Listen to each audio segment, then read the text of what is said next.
es l'alpha, tu es l'oméga, tu es celui-là qui est Dieu au commencement, tu es le Dieu qui existe de toute éternité, tu n'as point de Dieu qui soit égal à toi, tu es le véritable Dieu. Nous te rendons toute la gloire et nous te bénissons pour ces instants que tu permets, pour ces instants que tu disposes. À toi toute la louange et la gloire, et nous te disons, Seigneur notre Dieu, que ton règne vienne et que ta volonté se fasse au milieu de nous, Seigneur notre Dieu, en ce jour dominical. Shalom, shalom à tous nos différents auditeurs qui nous suivent de par le monde entier. Nous sommes là encore pour cette tranche de prédication, pour pouvoir parler de la part du Seigneur, afin de pouvoir communiquer la pensée de Dieu à tous ceux qui nous suivent de près comme de loin. Donc sentez-vous libre dans la présence du Seigneur, comme nous l'avons dit, Jésus est Seigneur, Jésus est Seigneur. Et là, ce que tu vis en ce jour, nous croyons que la grâce de Dieu est disponible, elle est palpable, elle est avec nous pour pouvoir faire du bien à quelqu'un ce matin. Donc nous voudrons d'abord que tu puisses d'abord abandonner toutes les pensées, toutes les oppressions, toutes les différentes idées qui véhiculent dans notre esprit et de pouvoir nous concentrer à écouter la parole de Dieu. Nous voudrons parler sur le thème vraiment tant attendu par chacun d'entre vous. Continue ta marche. Continue ta marche. Continue ta marche. Nous voudrons en ce temps difficile dire à quelqu'un qui avait été impacté par une situation, qui avait été gagné par la maladie, qui avait certainement été touché par une pensée quelconque et qui commence à être gagné par le découragement, de continuer à pouvoir marcher. Nous tirons notre verset d'exhortation de Luc en son chapitre 10, verset 19, que nous lisons comme suit. Voici, je vous donne le pouvoir de marcher sur les serpents et les scorpions, ainsi que sur toute la puissance de l'ennemi, et que rien ne pourra vous nuire. Alléluia. Bibliquement parlant, pour introduire notre thème, continue ta marche, nous disons que les pieds de Jésus symbolisent en réalité sa domination sur les défis de la vie, les désespoirs du cœur et les pouvoirs sataniques. Ces pieds symbolisent le pouvoir sur les défis de la vie, les désespoirs du cœur ainsi que les pouvoirs de la vie. Nous voyons cela dans Genèse chapitre 2, le verset 15, où Dieu dit, je mettrai inimitié entre toi et la femme, voici et sa descendance, voici tu écraseras la tête. Alléluia. Tu écraseras la tête au prix de la morsure du talon. Nous voyons la domination sur les défis de la vie. Le défi était lancé à l'homme, auquel Dieu donne le pouvoir de marcher, d'écraser, Seigneur, la tête du serpent. Alléluia. Le deuxième verset nous vient de Luc chapitre 4, en ce verset 18. Le Seigneur, revêtu de la puissance du Saint-Esprit, dit, l'Esprit du Seigneur est sur moi, parce qu'il m'a oint pour Seigneur, guérir ceux qui ont le cœur brisé. Nous voyons là les désespoirs du cœur. Donc, le pouvoir a été donné par Dieu, par Jésus lui-même, afin de pouvoir dominer sur les défis de la vie, sur les désespoirs du cœur, et aussi sur tous les pouvoirs sataniques, comme nous le voyons dans Luc chapitre 10, à ce verset 19. Alléluia. Marcher, en réalité, c'est quoi? Marcher, selon la définition grecque, c'est être en chemin, c'est progresser, c'est faire bon usage des opportunités qui seront en face de nous. Nous répétons, marcher, c'est être en chemin. Marcher, c'est faire du bon usage des opportunités. Marcher, c'est progresser dans la vie. La deuxième définition tirée du thème est hébreu. Nous disons que marcher, c'est partir. Marcher, c'est s'en aller. Marcher, c'est avancer. Nous voyons là la pensée du mouvement. Et selon le dictionnaire séculier, marcher, c'est les déplacements, un déplacement par mouvement alternatif des jambes. Un déplacement par mouvement alternatif des jambes.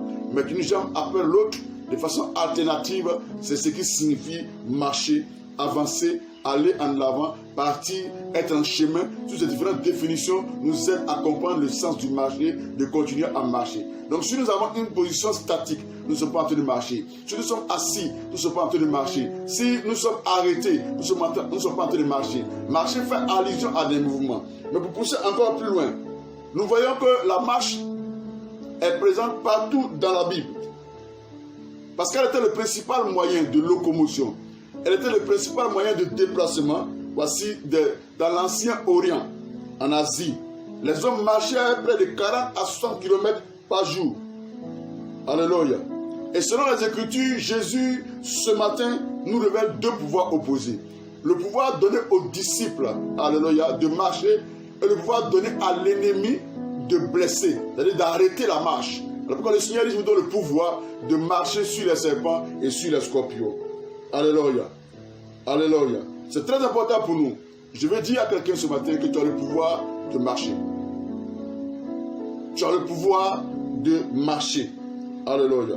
Et ça, c'est important. Nous définissons, voici comme ce pouvoir de marcher, le fait d'écraser sous les pieds. Le fait de pénétrer avec mépris. C'est-à-dire, en marche, ce n'est pas une marche simple. C'est une marche, quand tu marches, tu donnes l'impression d'écraser les défis, les oppositions, tout ce qui est au devant de toi, de l'écraser sous ton pied, de piétiner avec mépris. Et que dans la pensée de la marche, déjà, le Seigneur nous fait comprendre qu'il y aura des oppositions, il y aura des blocages, il y aura des événements qui nous seront présentés. Mais nous devons marcher avec la pensée de piétiner, avec la pensée d'écraser dessus de notre pied. Alléluia. Le deuxième sens du marcher dans le verset de Luc, chapitre 10, verset 19, c'est de poser les pieds en marche. Poser les pieds en marche. C'est-à-dire le mouvement alternatif que nous devons exécuter. Alléluia. Sache ce matin que de la même manière que Dieu te donne le pouvoir de marcher, l'ennemi aussi a pour dessein de te blesser, c'est-à-dire de t'arrêter. De la même manière que Dieu te donne le pouvoir de marcher, l'ennemi te donne le pouvoir, l'ennemi a pour dessein plutôt de te blesser et de t'arrêter. Alléluia. Et il te blesse. Il a pour but de te blesser pour arrêter ton avancement. Il a pour but de te blesser pour arrêter ton progrès. Il a pour but de te blesser pour arrêter ta marche. Donc, il fera tout, mains et pieds, si je peux m'exprimer ainsi, pour arrêter ton avancement, pour arrêter ton progrès, pour arrêter ta marche. Alors, ce qui me pousse à dire toujours à quelqu'un, ne laisse pas la blessure t'arrêter. Ne laisse aucune blessure t'arrêter dans ta marche sur cette terre, dans ta marche quotidienne. Alléluia. Est-ce que tu es fatigué de la vie? Continue ta marche. Es-tu fatigué des problèmes de la vie? Continue ta marche. Es-tu fatigué de cette situation qui te trouble? Continue ta marche. Es-tu fatigué de ton travail qui ne marche pas? Es-tu fatigué de ton enfant qui ne s'attend plus avec toi? De son comportement qui ne change pas? Continue ta marche. Es-tu fatigué des maladies répétitives auxquelles tu es sujet chaque année, des maladies saisonnières? Je vais te dire encore en ce jour, continue ta marche. Es-tu fatigué au point même que tu penses retourner vers le marabout que tu as abandonné depuis des années? Je vais te dire encore ce matin, continue ta marche. Es-tu fatigué au point même où à certains moments tu penses à la mort? Je vais t'encourager, continue ta marche. Alléluia. Écoute-moi bien, continue ta marche, car il n'y a aucune solution en dehors de Dieu. Il n'y a aucune solution en dehors de Dieu. Retiens bien ceci. Dieu ne peut promettre quelque chose et te donner le contraire. Quand Dieu promet, c'est ce qu'il fait. Il dit ses promesses pour nous sont oui et amen. Dieu ne peut promettre la bénédiction et te donner la malédiction. Alléluia. Il est un Dieu qui ne ment point. Il est un Dieu qui donne la vérité. Je viens encourager la foi de quelqu'un en ce temps difficile. Je viens encourager la marche de quelqu'un. Je viens ce matin booster la vie de quelqu'un qui traverse de multiples situations qu'on ne peut énumérer à part quelques-uns. Alléluia. Nous voyons dans Genèse, dans Daniel chapitre 3, le verset 25, des personnes comme nous, des jeunes, des hommes qui sont passés au travers des épreuves et des difficultés, mais qui ont continué à marcher. Que cela te serve d'exemple en ce jour particulier, en ce matin. Nous voyons que dans Daniel chapitre 3, en ce verset 25, que Shadrach, Meshach et Abednego ont été jetés dans la fournaise de feu, dans le but de les tuer. Mais la Bible nous dit qu'ils continuaient à marcher. Ils marchaient, ils marchaient, ils marchaient, ils marchaient. Alléluia. Quelle situation qui peut être aussi chaude qu'une fournaise ardente, dont le degré d'échauffement dépassait pas de 100 degrés. Mais la Bible dit qu'ils commençaient à marcher. La semaine a dit, hey, pasteur, c'est chaud. La situation est difficile. Tu ne peux pas me comprendre. Tu ne sais pas ce que je traverse. La Bible dit qu'ils étaient dans une fournaise ardente. 3 jeunes gens. Mais ils marchaient. Alléluia. Est-ce que tu peux répéter après moi? Ils marchaient. Alléluia.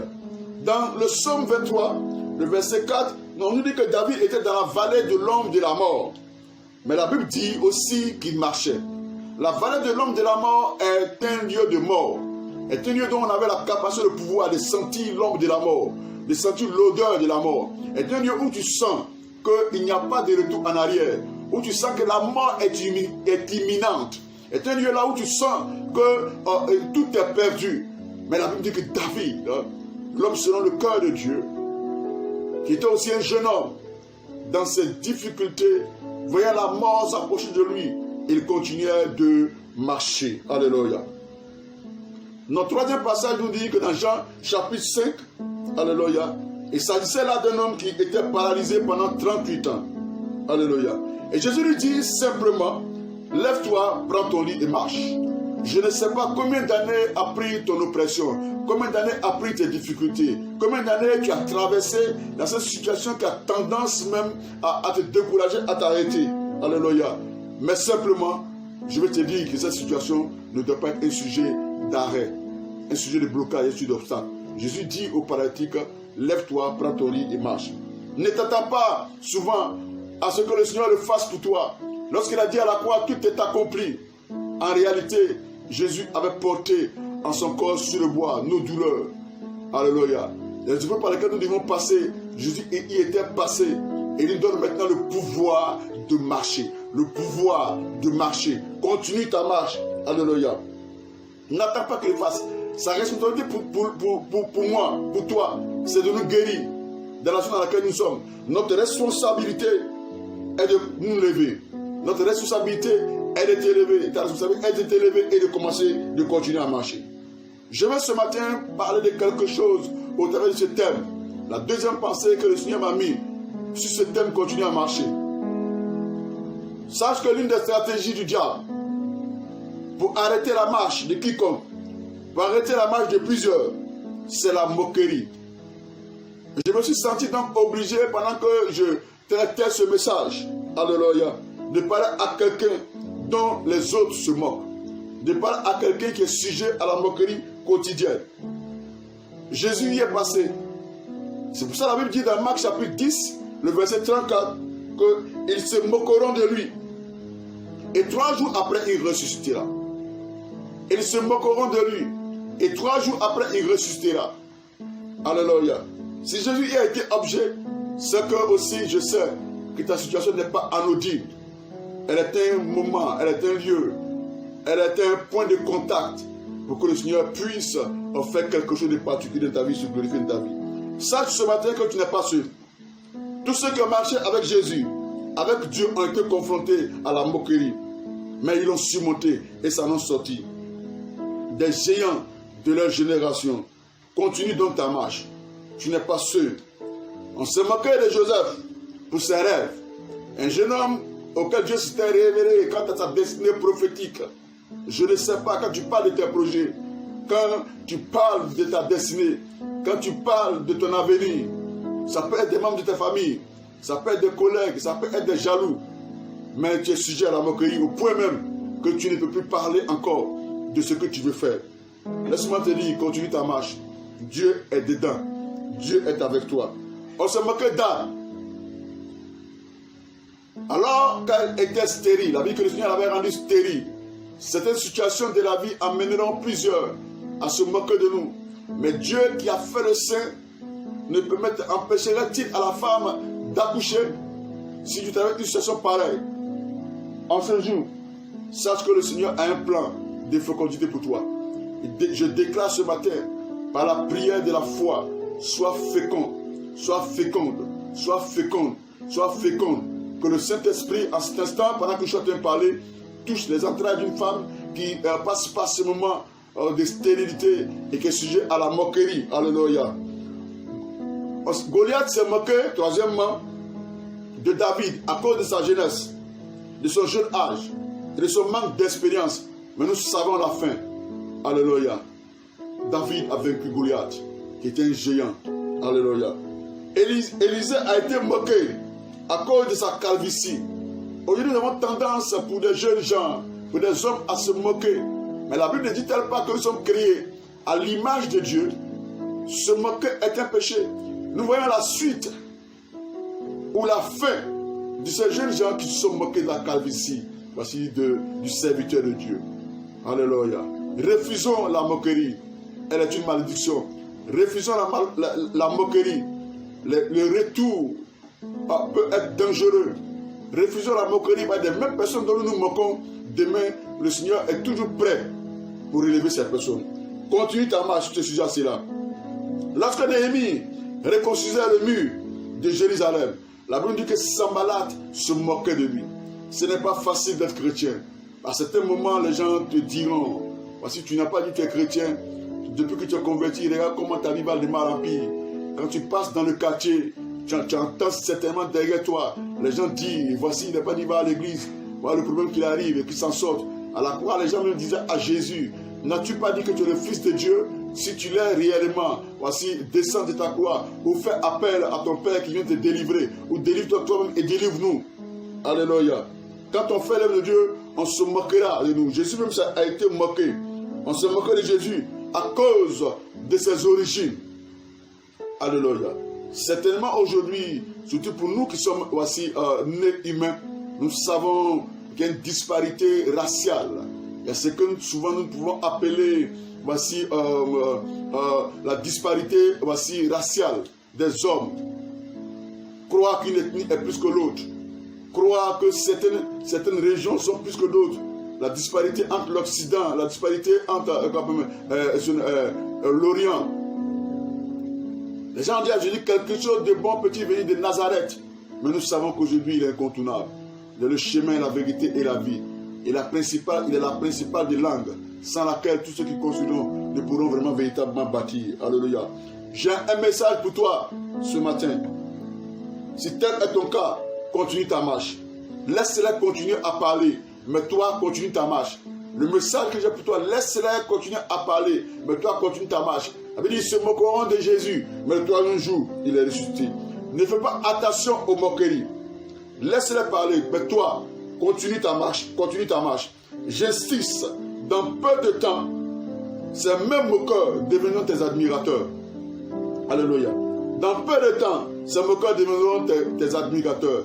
Que le géant en toi se réveille. Déterre ton potentiel et mets-toi au travail. Mets-toi au travail. Voici, quelque chose se passera certainement pour toi lorsque tu ne baisseras pas les bras. Bientôt, ceux qui te méprisaient commenceront à t'admirer. Ceux qui te méprisaient commenceront à t'admirer. Et à partir de maintenant même, alléluia, de la même manière que Christ a été ressuscité, sache que de cette même manière, ta situation va s'y sortir à la vue de tous les hommes. Et la gloire de Dieu va commencer à se manifester sur ta vie. Alléluia. De cette même manière, tes moqueurs verront à la fin que tu es celui-là que Dieu avait imposé sa grâce et sa gloire sur sa vie au nom de Jésus-Christ. Dieu bénisse la vie de quelqu'un par cette exhortation, par cet enseignement. Dieu bénisse la vie de quelqu'un par cette exhortation de savoir que nous avons l'obligation de marcher, de savoir que nous avons l'obligation de continuer à marcher par un mouvement alternatif des jambes, marcher en piétinant, marcher en écrasant avec mépris les défis, marcher en sachant que Dieu nous donne le pouvoir de guérir le cœur de ceux qui sont blessés par la moquerie et par le mépris au nom puissant de Jésus-Christ de Nazareth. Si tu es là avec moi, si tu m'as suivi, voici, sache que la prière est le moyen par lequel Dieu peut fortifier la vie de quelqu'un ce matin. Nous allons donc nous disposer à un temps de prière. Hein? Tu vas chanter ce cantique avec nous. De mon salut. Ce cantique dit: je vais me réjouir dans le Dieu de mon salut. En Jésus, mon roi. Je ne sais pas ce que tu traverses. Je ne connais pas tes oppressions. Mais chante avec moi. Me réjouir de mon salut. En Jésus, mon roi. Qui rend mes pieds semblables à ceux des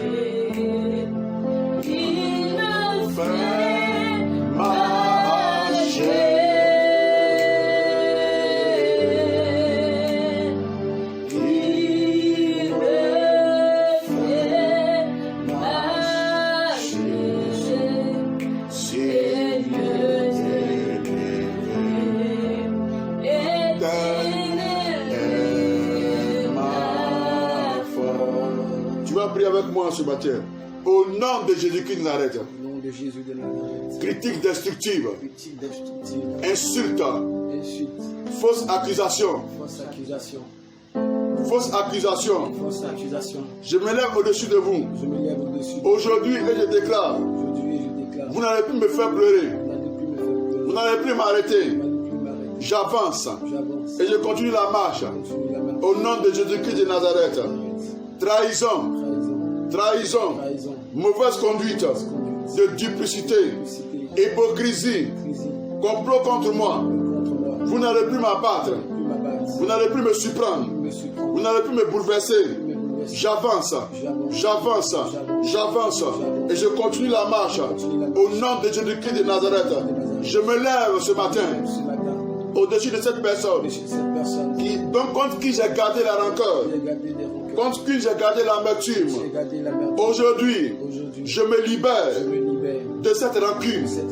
Je me libère de l'amertume. J'avance, j'avance, j'avance. Et je continue la marche. Au nom de Jésus-Christ de Nazareth. Je me lève aujourd'hui au-dessus de cette personne contre qui j'ai gardé la rancune. Et je me libère de l'amertume. Et je continue de marcher. Je marche, je marche, je marche. Au nom de Jésus-Christ, je me lève au-dessus de mon attachement au sexe, à tout vice quelconque, à tout péché. Aujourd'hui, je me libère, je me libère, je me libère. Au nom de Jésus-Christ, de toute chaîne. Et j'avance. Je continue la marche. Je continue la marche. Au nom de Jésus-Christ de Nazareth. Je déclare ce matin, par la puissance du Saint-Esprit, que je marche sur tous les obstacles qui m'empêchent de continuer ma marche dans le nom de Jésus-Christ de Nazareth. Je veux te rendre gloire ce matin pour ce temps de prière, ce temps difficile, ce temps d'oppression. Éternel, sans toi, que serons-nous? Mais merci Seigneur de communiquer ta pensée sur ton désir pour nous. Si quelqu'un était arrêté, si quelqu'un était assis, si quelqu'un était découragé, si quelqu'un était blessé, ce n'est pas ta volonté. Ce n'est que le dessein de l'ennemi de nous empêcher d'avancer, de progresser. Mais tu voudrais ce matin, voici au travers de ta parole, fortifier quelqu'un à la marche, à avancer avec Jésus-Christ. Que Dieu bénisse sa parole dans vos vies et que sa parole te donne de t'élever. Ta parole te donne de marcher, ta parole te donne d'avancer pour la seule gloire de ton nom, au nom de Jésus. Amen.